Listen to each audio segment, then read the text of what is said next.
नमस्कार, one stop solution foods या चॅनलमध्ये आज आपण ॲनिव्हर्सरी स्पेशल केक बनवणार आहोत. आणि उन्हाळा म्हटलं की ॲनिव्हर्सरीचा सीझन असतो आणि त्यामुळेच आपण आज हा ॲनिव्हर्सरी स्पेशल केक बनवणार आहोत आणि तो सुद्धा रसमलाई फ्लेवरमध्ये हा केक आपण बनवणार आहोत.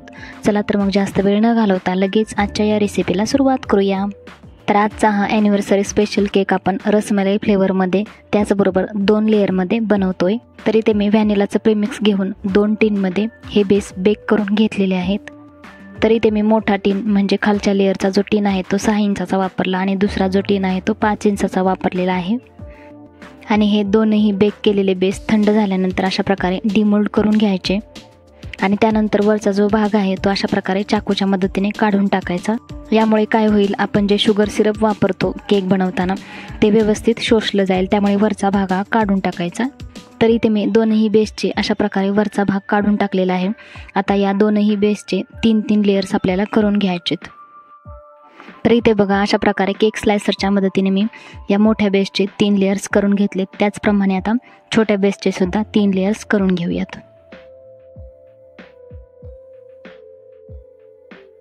तर हे बघा या बेसचे सुद्धा मी इथे 3 लेयर्स करून घेतलेत. आता इथे मला 2 लेयर्सच्या मध्ये थोडासा जास्त स्पेस हवा होता, त्यामुळे मी इथे एक 4 इंचाचे अशा प्रकारे हा टूल घेतलेला आहे आणि याने आता हा जो वरचा जो छोटा बेस आहे त्याला अशा प्रकारे कट करून घेऊया. यामुळे काय होईल, केकचा जो खालचा लेयर आहे तो 6 इंचाचा असेल आणि वरचा जो लेयर आहे तो 4 इंचाचा असेल आणि 2 लेयर्सच्या मध्ये स्पेससुद्धा जास्त असेल. आता दोनही बेसचे लेयर्स करून झाल्यानंतर आपल्याला आयसिंग करायचे. त्यासाठी इथे मी ट्रोपोलाइटची क्रीम घेतलेली आहे आणि ती बीटरने बीटसुद्धा करून घेतली आहे. आणि इथे मी शुगर सिरप तयार करून घेतलेला आहे. तर पाऊण फुलपात्र मी इथे पाणी घेतले आणि 1.5 चमचा साखर यामध्ये टाकली आणि ती विरघळून घेतली आहे. आता लगेच आयसिंगला सुरुवात करूया. तर इथे मी आयसिंगसाठी 8 इंचाचा केक बोर्ड घेतला आहे. आता आपला केक जागचा हलू नये म्हणून बेसला अशा प्रकारे थोडीशी क्रीम लावून घ्यायची, जेणेकरून केक जागचा हलणार नाही. आता जी खालची लेयर आहे ती खाली ठेवून देऊयात. यावर थोडंसं शुगर सिरप पसरवून घ्यायचे. शुगर सिरप स्प्रेड केल्यानंतर थोडीशी व्हिप क्रीम यावरती पसरवून द्यायचे. आणि त्यानंतर आपण हा रसमलाई फ्लेवरचा केक बनवतोय, त्यामुळे इथे रसमलाईचं क्रश घ्यायचे आणि ते 2 ते 3 चमचे यामध्ये टाकायचे क्रीममध्ये आणि व्यवस्थित मिक्स करून पसरवून घ्यायचे. हे बघा अशा पद्धतीने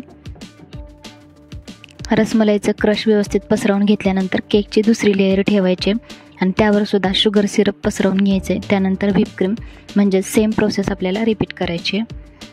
आणि नंतर याच पद्धतीने बाकीसुद्धा लेयर्स ठेवायचे आहेत आणि अशा प्रकारे क्रम्बल कोटिंग करून घ्यायचे.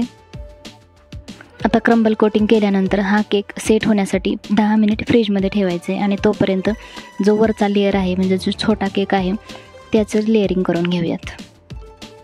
तर यामध्ये सुद्धा सेम प्रोसेस करायची. खालची जी लेयर आहे ती खालीच ठेवायची आणि त्यावरती शुगर सिरप पसरवून घ्यायचे आणि त्यानंतर व्हिप क्रीम टाकायचे आणि त्यामध्ये 1 ते 1.5 चमचा क्रश टाकून अशा प्रकारे पॅलेट नाईफने पसरवून घ्यायचे. हे बघा अशा पद्धतीने. आणि आता याच पद्धतीने याच्या ज्या सर्व लेयर्स आहेत त्याचं क्रम्बल कोटिंग अशा प्रकारे करून घ्यायचे. आता यानंतर पूर्ण केक आपल्याला लाईट ऑरेंज कलरमध्ये करायचा आहे. त्यासाठी इथे मी ऑरेंज कलरची क्रीम घेतलेली आहे. हे बघा अगदी थोडासा ऑरेंज जेल कलर मी यामध्ये टाकलेला आहे, जेणेकरून लाईट ऑरेंज कलर येईल.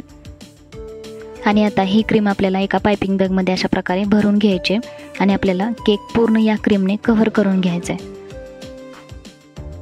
आता अगोदर खालचा जो केक आहे किंवा खालची जी लेयर आहे त्या केकला पूर्ण कव्हर करून घेऊयात.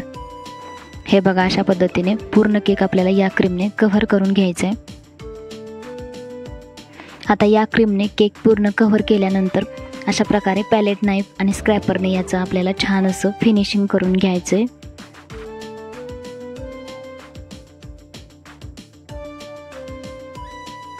तर हे बघा अशा पद्धतीने खालच्या केकचं व्यवस्थित असं फिनिशिंग करून झालं आहे. आता वरचा जो केक आहे छोटा त्याचं सुद्धा फिनिशिंग करून घेऊयात. तर हे बघा हा छोटा केक आहे त्याचं सुद्धा व्यवस्थित फिनिशिंग करून घेतलं आहे. दोनही केकचं फिनिशिंग झाल्यानंतर फ्रीजमध्ये 15 ते 20 मिनिट सेट होण्यासाठी हे केक ठेवायचे आहेत आणि त्यानंतर छोटा केक मोठ्या केकवरती अरेंज करायचा आहे. तर हे बघा, मी व्हिडिओमध्ये दाखवते त्याप्रमाणे केक व्यवस्थित अरेंज करायचा आहे. मोठ्या केकवरती छोटा केक अगदी अलगद असा अरेंज करायचा आहे अशा पद्धतीने. तर इथे केक व्यवस्थित अरेंज करून घेतलेला आहे. आता या केकच्या लेयर्स हलू नयेत म्हणून अशा प्रकारे टूथपिक यामध्ये घालायच्यात. तर या केकच्या हाईटच्या साईडच्या 2 टूथपिक इथे कट करून घ्यायच्यात आणि त्या अशा प्रकारे घालून घ्यायच्यात, जेणेकरून केकच्या लेयर्स हलणार नाहीत.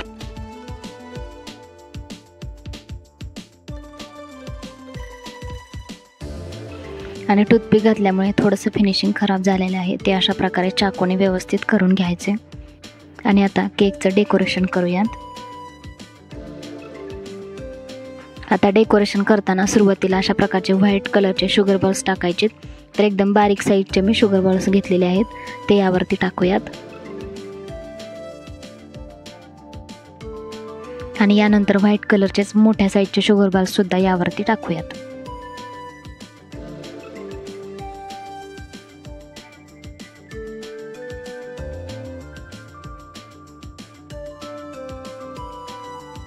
आता हे केकचे इडिबल शिमर आहे, म्हणजेच ही चमकी आहे आणि ती इडिबल आहे, ते अशा प्रकारे केकवरती पसरवून देऊयात. यामुळे केकला लुक मस्त येईल. तर हे शिमर तुम्ही शिमर पंपने सुद्धा केकवरती स्प्रे करून घेऊ शकता. वा, या शिमरमुळे केकला किती छान अशी शाईन आलेली आहे, तुम्ही बघू शकताय. आता डेकोरेशनसाठी अशा प्रकारचे नॉन इडिबल रोजेस आहेत, ते आपल्याला केकवरती ठेवायचे आहेत. हे बघा, अशा पद्धतीने.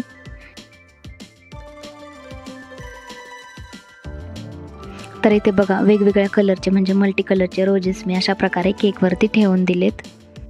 आणि आता हा ॲनिव्हर्सरीचा केक असल्यामुळे अशा प्रकारचं ॲनिव्हर्सरीचं टॉपर केकवरती ठेवून देऊयात. वा, सुपर, किती सुंदर असा केक दिसतोय, तुम्ही बघू शकताय. तर बघा, एकदम अप्रतिम असा हा रसमलाई फ्लेवरचा ॲनिव्हर्सरी केक तयार झालेला आहे. तर तुम्ही सुद्धा अशा प्रकारचा ॲनिव्हर्सरी केक नक्की ट्राय करून बघा.